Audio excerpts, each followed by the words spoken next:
मौजूद है खुनमो एरिया में और मेरे पीछे जो आप ये देख रहे हैं ये एक DRDO कोविड हॉस्पिटल है। डिफेंस रिसर्च डेवलपमेंटल ऑर्गेनाइजेशन का एक कोविड हॉस्पिटल है यहाँ पर। और पूरे जम्मू कश्मीर यूटी में इस तरह के फ़कत 2 ही अस्पताल है, एक कश्मीर डिवीज़न में और दूसरा जो है जम्मू डिवीज़न में है। कश्मीर डिवीज़न में यहाँ खुनमो एरिया में ये हॉस्पिटल वाक़ है। पूरी तरह से ये कोविड पेशेंट्स के लिए ही डेडिकेटेड रखा गया है इस तरह का हॉस्पिटल। और जो ये हॉस्पिटल है 17 दिनों में इस हॉस्पिटल को तैयार किया गया है तो ये आर्जी तौर पर बनाया गया है ये हॉस्पिटल, लेकिन जिस तरह की फैसिलिटीज़ वहाँ रखी गई है वो हम अंदर जाकर ही उस ताल्लुक़ से मालूमात हासिल करेंगे कि किस तरह की फैसिलिटीज़ वहाँ पर रखी गई है कोविड पेशेंट्स के लिए। कोविड-19 के वबाई दौर से हम सब का मुकाबला अभी भी जारी है। हमने इस कोविड-19 के अलग अलग वेरिएंट्स देख लिए। जो सेकेंड वेव में हमने देखा कि किस तरह से लोग दिक्कत और दुश्वारियों का सामना कर रहे थे। ऑक्सीजन की कमी की वजह से किस तरह से लोग दर दर भटक रहे थे। सड़कों पे हमने देखा कि कई लोग सड़कों पर उनकी मौत वाक़ हुई। 19 जून 2021 में लेफ्टिनेंट गवर्नर मनोज सिन्हा ने इस हॉस्पिटल की इनॉग्रेशन की और तब से लेके अभी तक ये हॉस्पिटल काम करता आया है कोविड पेशेंट्स के लिए और काम कर ही रहा है अभी इन हालात में भी। तो आइए अंदर चलते हैं, देखते हैं किस तरह की फैसिलिटीज़ वहाँ पर लोगों के लिए रखी गई है। इस पूरे हॉस्पिटल का इहाता करने से कबल हमारी सेफ़्टी, ख़ुद की सेफ़्टी इंश्योर करना भी बहुत ज़रूरी है। इसलिए वार्ड्स में जाने से कबल हम लोग ये PPE किट्स पहन लेंगे, उसके बाद हम लोग वार्ड्स में जाएंगे। आप बने रहेंगे हमारे साथ। ओके, सो अंदर जाने के लिए हम बिल्कुल रेडी है। ये जो आप मेरे पीछे देख रहे हैं पेशेंट्स ब्लॉक, यहाँ से पेशेंट अंदर आता है और वो ट्रायज रूम में पहुँचता है। हम भी अंदर चलते हैं और देखते हैं अंदर किस तरह की सहूलियत रखी गई है इन पेशेंट्स के लिए। ये हमारा है ट्रायज रूम जहाँ पेशेंट को हम पहले रखते हैं ऑब्जर्वेशन के लिए। ओके, ठीक है, तो उनकी कंडीशन एसेस करने के लिए फिर अगर वो माइल्ड होगा, मॉडरेट होगा, सीवियर होगा तो उस हिसाब से हम फिर उसको वार्ड या ICU में शिफ्ट करते हैं। अच्छा, लेकिन पहले ऑब्जर्वेशन के लिए हम यहाँ पे लाते हैं ट्रायज रूम, जैसे यहाँ ठीक है। यहाँ जहाँ मैं अभी मौजूद हूँ ये है ट्रायज रूम। जब भी पेशेंट आता है सबसे पहले उसको यहाँ रखा जाता है। उसको यहाँ इसलिए रखा जाता है, सबसे पहले उसकी कंडीशन देखी जाती है कि पेशेंट जो है उसकी हालत, उसकी कंडीशन कैसी है। उसी हिसाब से फिर उसको चाहे वार्ड में शिफ्ट किया जाता है या उसको ट्रीटमेंट दिया जाता है। तो ये है वो ट्रायज रूम जहाँ सबसे पहले पेशेंट को रखा जाता है।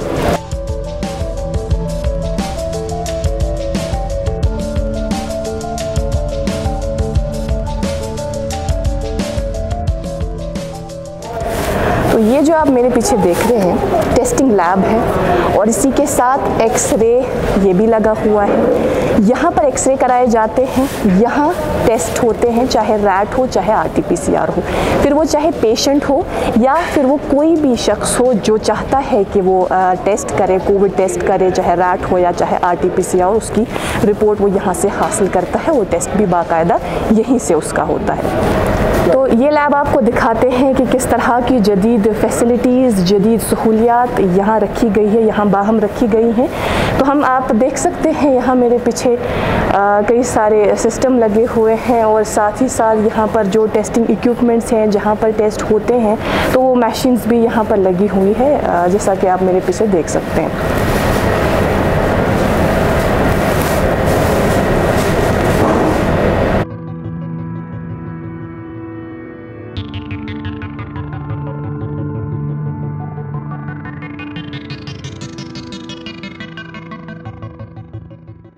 तो हमें ये बताइएगा कि ऑन एन एवरेज यहाँ इस लैब में कितने टेस्ट होते हैं दिन में? ऑन एन एवरेज जैसे हम पेशेंट्स आते हैं, जैसे हम कभी हमारे यहाँ पर पेशेंट्स आते हैं, जैसे कल परसों आए थे 7 पेशेंट्स, उनकी बेसलाइन होती है। On an average about 100 test होते होंगे जी। यहाँ पर चाहे वो रैट हो चाहे वो RT-PCR रैट हो RT-PCR तो अलग हो। रैट लगभग दिन में लगभग 30 तक होते होंगे।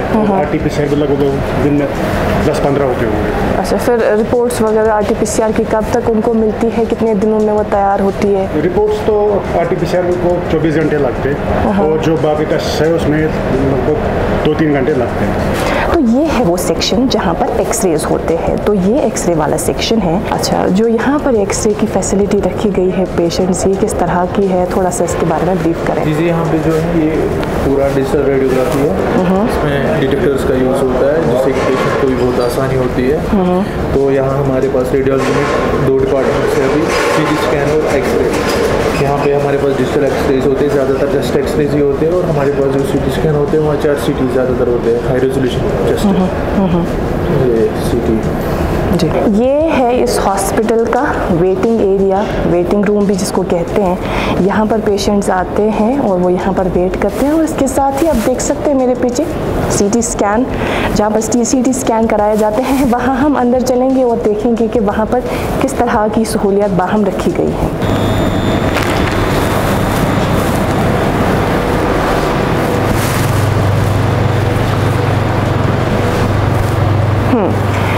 यूँ तो ऐसा कहा जा रहा है कि ये जो अस्पताल है 17 दिनों में ये कंप्लीट हुआ है, लेकिन यहाँ आने के बाद इस तरह से बिल्कुल भी ये नहीं लग रहा कि ये हॉस्पिटल क्या 17 दिनों में कंप्लीट हुआ होगा, क्योंकि जिस तरह की फैसिलिटीज़ यहाँ रखी गई है, चाहे वो ये CT स्कैन के हवाले से हो, चाहे एक्सरे हो, चाहे टेस्टिंग लैब हो, तो हम ये देख सकते हैं कि किस तरह की जदीद फैसिलिटी से ये हॉस्पिटल लेस है। ये DRDO का जो ये कोविड हॉस्पिटल है, ये किस तरह की जदीद फैसिलिटी से लेस है।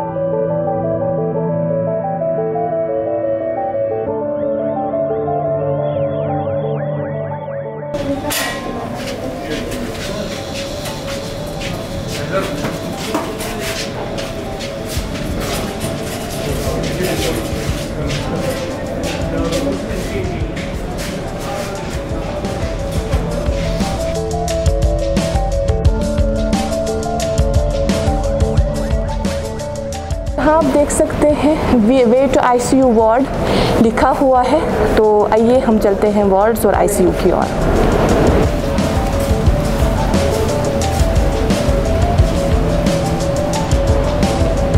ये जो आप मेरे पीछे बड़ा सा एरिया देख रहे हैं, ये वार्ड है, और इसी तरह के यहाँ पर 14 ब्लॉक्स है, 375 बेड्स है, और साथ ही अभी 75 पेशेंट्स ज़ेरे इलाज है यहाँ इस वक्त कोविड हॉस्पिटल में।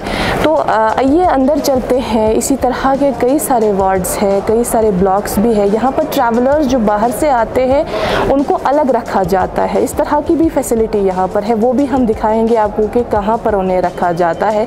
तो फ़िलहाल आप ये मान के चले कि यहाँ इस वक्त 75 पेशेंट्स ज़ेरे इलाज है।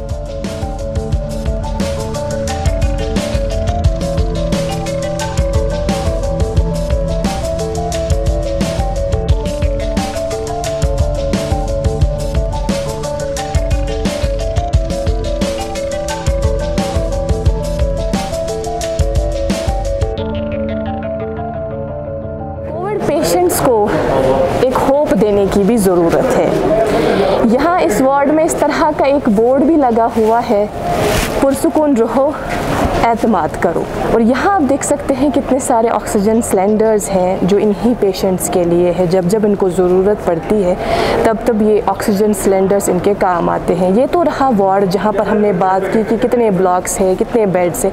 अब हम चलते हैं ICU की ओर, और ICU में देखते हैं कि किस तरह की फैसिलिटीज़ रखी गई है।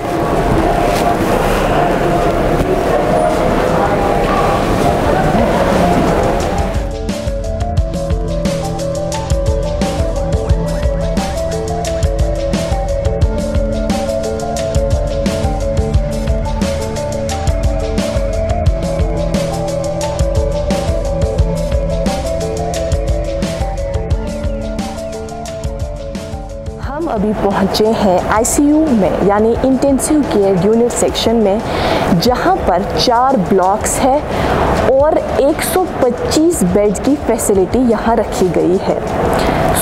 जनरल आईसीयू और 25 मखसूस बच्चों के लिए, पेडियाट्रिक्स के लिए 25 बेड्स रखे गए हैं। तो मेरे पीछे आप देख सकते हैं कि ये आईसीयूज़ किस तरह से जदीद फैसिलिटीज़ से लेस रखे गए हैं।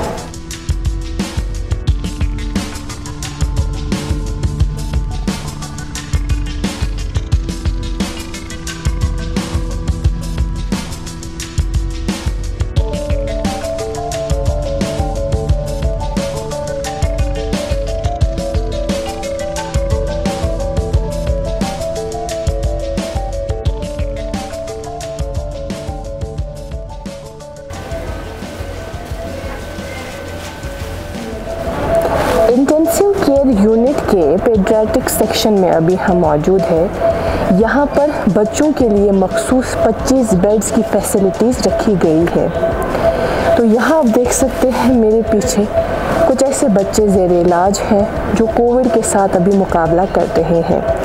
3 पेशेंट्स यहाँ पर इस वक्त छोटे बच्चे ज़ेर इलाज हैं जिनका यहाँ पर इलाज चल रहा है और उनका पूरा ख़ास ख्याल रखा जा रहा है।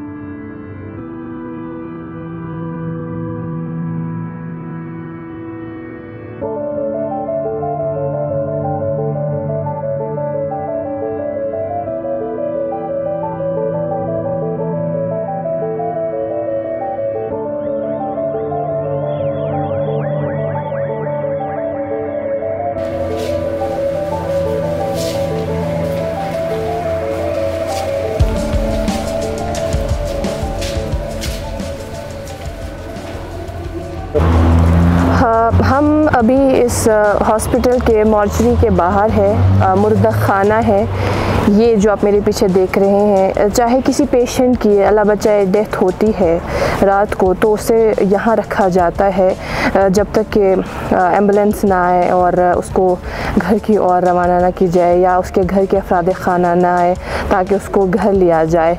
तो यहाँ मुर्दा खाना है, ये इस तरह की फैसिलिटी भी रखी गई है यहाँ अलग।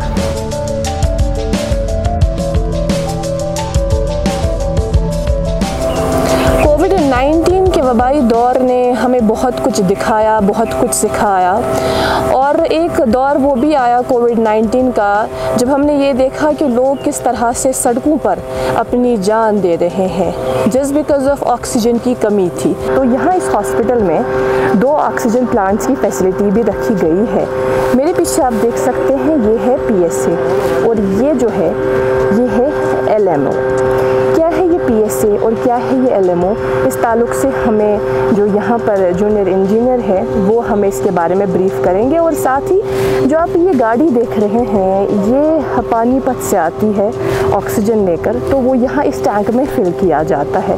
और जो ये PSA है वो यहीं से बनता है, उसके लिए कुछ रिक्वायरमेंट्स है जो होना लाजमी है, जैसे बिजली का होना लाजमी है।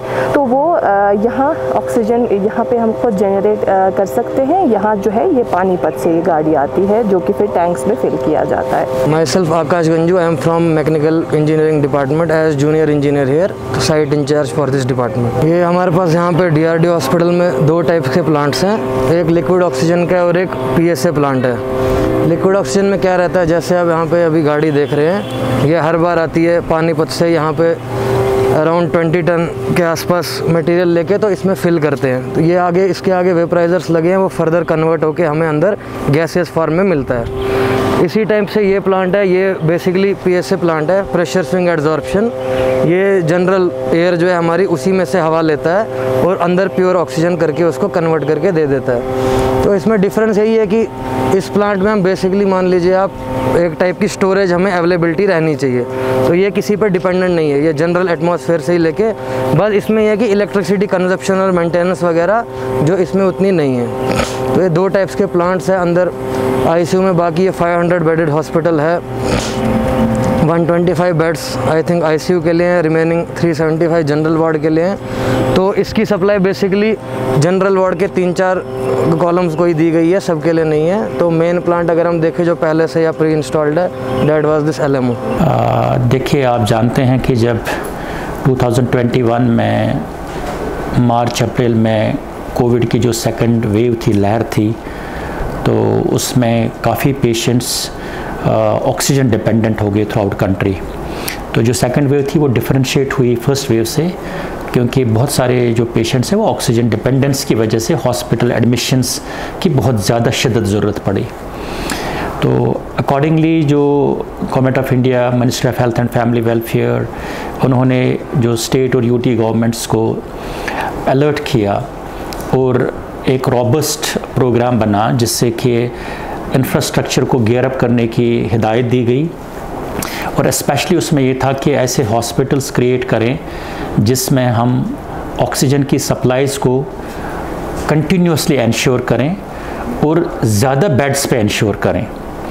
तो आप देखेंगे कि बहुत सारे हॉस्पिटल्स अब उनमें अपने ऑक्सीजन जनरेशन प्लांट्स हैं, वो पीएसए के फॉर्म में हों या लिक्विड मेडिकल ऑक्सीजन के फॉर्म में हों, और उसी की बुनियाद पे गवर्नमेंट ऑफ इंडिया की तरफ से डीआरडीओ की हेल्प के थ्रू हमारी यूटी में भी 2 डीआरडीओ हॉस्पिटल्स एस्टैब्लिश किए गए।